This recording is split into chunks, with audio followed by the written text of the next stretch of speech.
Hello friends, आज मैं आपको बताऊंगा कि यदि आपकी भेड़ बकरियों में यदि आपकी जो भेड़ बकरियां हैं उनको यदि जिस प्रकार से डायरिया हो गया, दस्त हो गया, निमोनिया की शिकायत हो गई, सांस लेने में तकलीफ़ आ रही है, नाक से गाढ़ा डिस्चार्ज आ रहा है यानी नाक से गाढ़ा डिस्चार्ज आ रहा है, इनके साथ अदर कोई इस तरह की जो बीमारियां हैं इत्यादि कई इस तरह की बीमारियां होती हैं, उनमें आप जिस प्रकार से कई तरह की जो बीमारियां हो गई वहाँ पर भी जैसे सर्दी जुकाम बुखार हो गई, तो उस तरह की स्थिति में भी आपको कौन सा एक ऐसा इंजेक्शन है जो लगा करके आप अपनी भेड़ बकरियों को ठीक किया जा सकता है।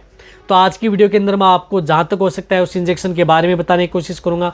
तो जितने जो भेड़ पालक हैं, बकरी पालक हैं, इस चैनल पर भी नए आए हैं या पहली बार जुड़े हैं तो पहली बार चैनल को जरूर सब्सक्राइब कर लें, साथ में बेल आइकन और ऑल वाला ऑप्शन दबाएं। आपको पता है कि यहाँ पर भी सही जानकारी के साथ वीडियो दी जाती है हर तरह की दवा, इंजेक्शन, ट्रीटमेंट और अदर फिट सप्लीमेंट के बारे में।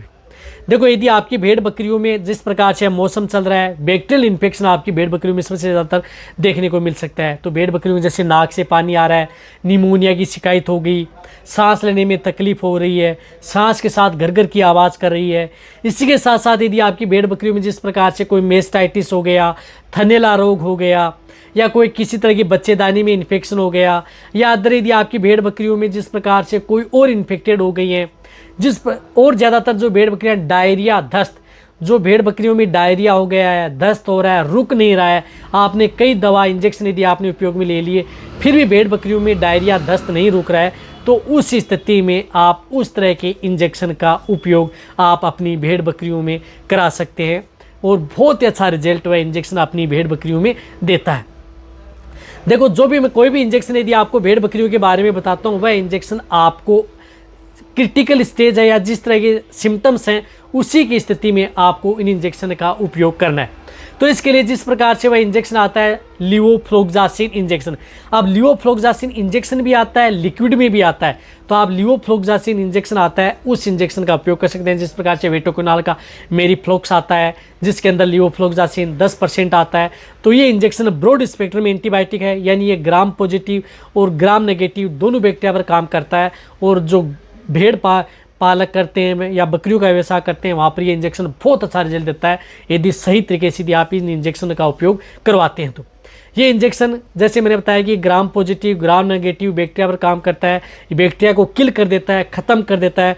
जहाँ पर यदि आपको अदर जो एंटीबायोटिक इंजेक्शन यदि आपकी भेड़ बकरियों में असर नहीं कर रही हैं, यानी आपने कई इस तरह के एंटीबायोटिक इंजेक्शन लगा लिए फिर भी आपकी भेड़ बकरियों का डायरिया नहीं रुका, दस्त नहीं रुका, नाक से गाढ़ा डिस्चार्ज नहीं रुका, नाक से पानी आ रहा है, इस तरह की स्थिति है, सांस लेने में तकलीफ है, तो वहाँ पर आप इस लिवोफ्लोक्सासिन इंजेक्शन का उपयोग अपनी भेड़ बकरियों में करवा सकते हैं। एक और बताना चाहता हूँ कि इस इंजेक्शन का उपयोग आपको ध्यान में रखना है। जैसे भेड़ बकरी के छोटे बच्चे हैं तो उस स्थिति में जैसे 1 महीने के हैं, 1.5 महीने के हैं, उस स्थिति में ना उपयोग करें। उससे बड़े हैं तो आप जिस प्रकार से दूध पीने वाले बकरियों में आप इस तरह के इंजेक्शन का उपयोग है एंटीबायोटिक का कम उपयोग करना चाहिए। जैसे खाना प्रारंभ कर देते हैं, चारागाह में चलना प्रारंभ कर देते हैं, उनके बाद में आप उनमें एंटीबायोटिक इंजेक्शन का उपयोग करा सकते हैं। रही बात जो भी मैं एंटीबायोटिक बता रहा हूँ, ये सभी के सभी एंटीबायोटिक आपके पास यदि नज़दीक वेटरनरियन है या आपके पास यदि कोई वेटरनरियन जिनको जानते हैं तो उससे आप सलाह ले सकते हैं। उसके बाद में आप इस इंजेक्शन का उपयोग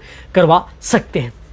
तो ये इंजेक्शन जैसे मैंने बताया कि लिवोफ्लोक्सासिन इंजेक्शन आता है, वेटरनरियन के द्वारा ये इंजेक्शन भेड़ बकरियों में लगाया जाता है। क्रिटिकल स्टेज होती है तो वहाँ पर ये इंजेक्शन लगाया जाता है। तो इस इंजेक्शन की डोज होती है 1 ml 15 से 20 kg बॉडी वेट, यानी जिन भेड़ बकरियों का वजन 15 या 20 kg है तो वहाँ पर 1 ml उपयोग लगना है। इंट्रामस्कुलर व इंट्राविनस दोनों रूट से ये इंजेक्शन लगाया जाता है। या जिन भेड़ बकरियों का वजन 30 से 40 kg है तो 2 ml आप इस इंजेक्शन का उपयोग कर सकते हैं। रही बात इस इंजेक्शन को आप रिपीट, जैसे आज लगा दिया तो दूसरे दिन आप इस इंजेक्शन को रिपीट भी कर सकते हैं। और जिन भेड़ बकरियों का वजन 10 kg है तो वहाँ पर आपको 1/2 ml आप इस इंजेक्शन का उपयोग जो क्रिटिकल स्टेज में बता रहा हूँ वहाँ पर आप इस इंजेक्शन का उपयोग अपनी भेड़ बकरियों में अपने वेटरनरियन से करवाएं, यानी अपने पशु चिकित्सक से करवाएं और बहुत अच्छा रिजल्ट आपकी भेड़ बकरियों में ये देता है। तो जितने जो भेड़ पालक हैं इस तरह के इंजेक्शन को रख भी सकते हैं और आप अपने वेटरनरियन को बुला करके क्रिटिकल स्टेज में इंजेक्शन उनको लगवा भी सकते हैं, जिससे कि भेड़ बकरियाँ आपकी बच सकें। और इस इंजेक्शन का असर दूध में भी रहता है और मीट में भी आपका असर रहता है।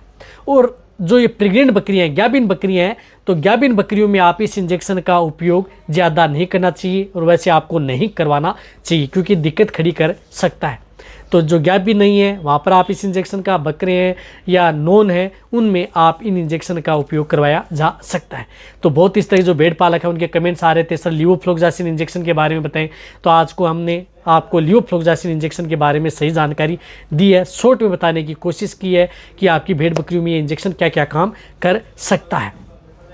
और कोई भी एंटीबायोटिक इंजेक्शन है वो ऐसा नहीं है कि आपको किसी भी तरह की जो सिम्टम्स मैंने बताए कि इस तरह के सिम्टम्स यदि आपकी भेड़ बकरियों में देखने को मिले, टेम्परेचर बढ़ा हुआ है, टूट नहीं रहा है, तो इस तरह के लक्षण देखने को मिले तभी आप इन एंटीबायोटिक इंजेक्शनों का उपयोग अपनी भेड़ बकरियों में करवाना चाहिए। तो समय समय पर आपको इस तरह के इंजेक्शन हैं, दवा है, टेबलेट है, कोई एंटीबायोटिक है, एनाल्जेसिक है, एंटीपायरेटिक है, उनके बारे में भी जिस भेड़ पालक है उनको समय समय पर जानकारी देती रहेंगे और आपको मिलती रहेगी। तो वीडियो जितना हो सकता है जितने जो भेड़ पालक है उन सभी के साथ ये वीडियो शेयर कर दें ताकि उन्हें भी प्रॉपर नॉलेज हो कि लिवोफ्लोक्सासिन इंजेक्शन है उस इंजेक्शन का उपयोग कैसे किया जाता है और जो लिक्विड आता है उसका भी रिजल्ट इसी तरह से मिलता है जिस तरह से इंजेक्शन का मिलता है। इसी तरह से वीडियो देखते रहें। थैंक्स, धन्यवाद।